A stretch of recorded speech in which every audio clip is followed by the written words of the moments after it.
Хот суурин газарт иргэд амьдарснараа бохирддог, тоосчлолтод өртдөг хамгийн эрүүл мэндэд халтай амьдардаг хэлбэрийг халах хууль гэж харж байгаа.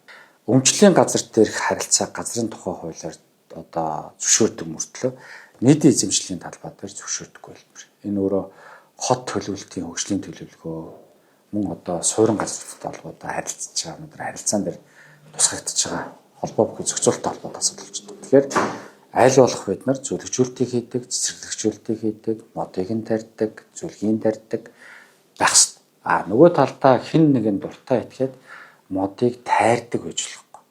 Сүүлийн үед бол хүмүүс орон сууц худалдаж авах болсон.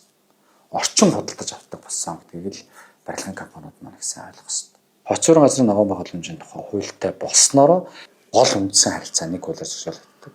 Тийм дотор бид нар тэр жишээлбэл мод үржүүлэлт, цэцэрлэгжүүлэлт энэ чиглэл дээр ажиллаж байгаа хүмүүсийн эрх зүйн байдлыг бас баттгаж хамгаалж оруулж өгөх.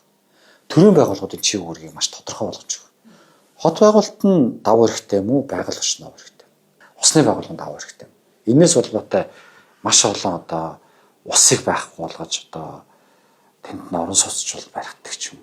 Эсвэл ургамлыг зөвлөгжүүлэлтийг модыг байхгүй болох харилцаа явах байхгүй. Энийг л бид нар шийдэх хэрэгтэй гэж харж байгаа. Хүн гэрээсээ байна уу, ажлаасаа байна уу гараад 300 м алхахад л ногоон байгууламж байх хэрэгтэй. Энэ харилцааг хийж чадах юм бол бид нар тоосчлыг мартна, харшлыг мартна.